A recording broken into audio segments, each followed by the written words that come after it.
साध संगत जी, बाबा जी ने आज डेरा ब्यास में सत्संग फरमाया है और बाबा जी हर बार की तरह स्टेज पर सत्संग शुरू होने से 5 मिनट पहले ही आ गए थे। बाबा जी ने आज सत्संग में गुरु घर की बाणी ली है। आद निरंजन प्रभ निरंकारा, सब मह वर्ते आप निरारा। साध संगत जी, बाबा जी ने आज इस शब्द पर 1 घंटा 15 मिनट तक सत्संग फरमाया है। साध संगत जी, आइए सुनते हैं कि बाबा जी ने आज इस शब्द पर क्या क्या फरमाया है। आप जी फरमा रहे हैं कि ये गुरु घर की बाणी है। आप जी हमें इस शब्द के द्वारा उस कुल मालिक परमात्मा की ओर इशारा कर रहे हैं जिसने इस संसार की रचना की है। आप जी ने ये नहीं कहा कि मालिक 2 है या 3 है।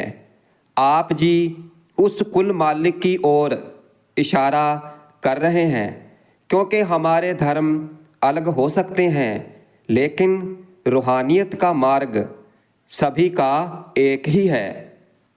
इसलिए किसी भी धर्म ने हमें यह नहीं कहा कि परमात्मा हमें बाहर से मिलेंगे, क्योंकि बाहर से आज तक ना तो किसी को वो कुल मालिक मिला है और ना ही मिल सकता है, क्योंकि वो कुल मालिक तो हमारे अंदर है, हमारे इस देह के अंदर है।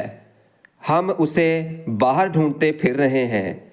इसलिए जब कभी भी परमात्मा हमें मिलेंगे तो वो हमें हमारे अंदर से ही मिलेंगे।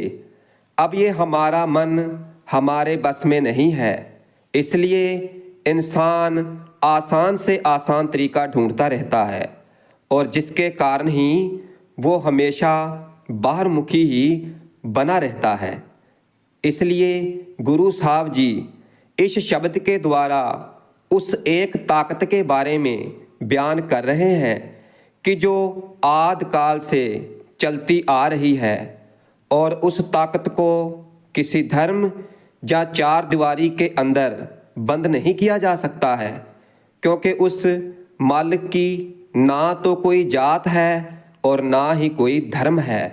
और अगर हम ये सोचते हैं कि वो कुल मालिक किसी एक धर्म का है तो फिर ये हमारी बहुत बड़ी गलतफहमी है। और अगर उस कुल मालिक की कोई जात नहीं है, कोई मजहब नहीं है, तो फिर हमारा क्या वजूद हो सकता है। फिर शब्द में आप जी आगे फरमा रहे हैं, 184 जून सुभाई मानस को प्रभ दी वड्याई।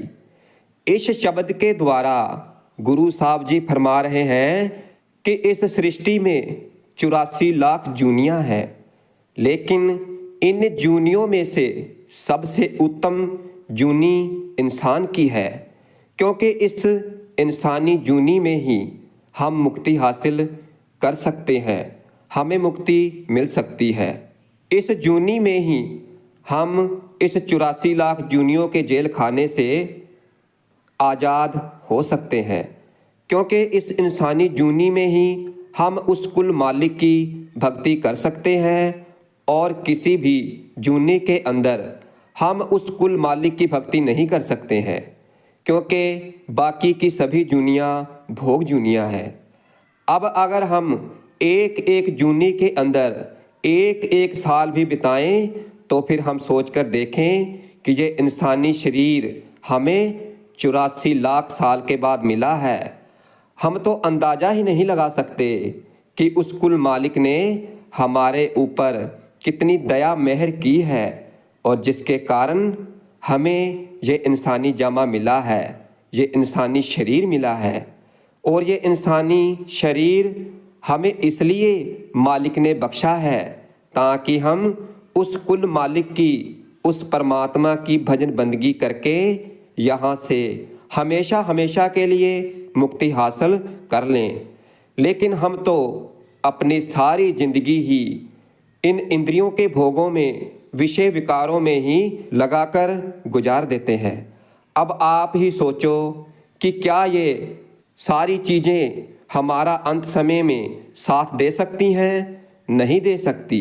जिनके पीछे हम सारी उम्र ही दौड़ते रहते हैं और आखिर में केवल हमारे साथ एक ही चीज़ जाएगी और वो है नाम की कमाई, शब्द की कमाई। ये ही हमारे लेखे में लिखी जाएगी। और अगर इस इंसानी जामे के अंदर आकर भी अगर हम सिमरन भजन नहीं कर सके, फिर इस बात की तो कोई गारंटी नहीं है कि हम अगले जन्म में कर लेंगे। अब हमें तो ये भी नहीं पता कि हमें अगला जन्म इंसान का मिलेगा या नहीं।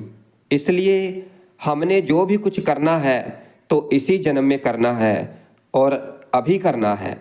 फिर शब्द में आप जी आगे फरमा रहे हैं कि अनेक कर्म किए बहुत तेरे, जो कीजे सो बंधन पैरे।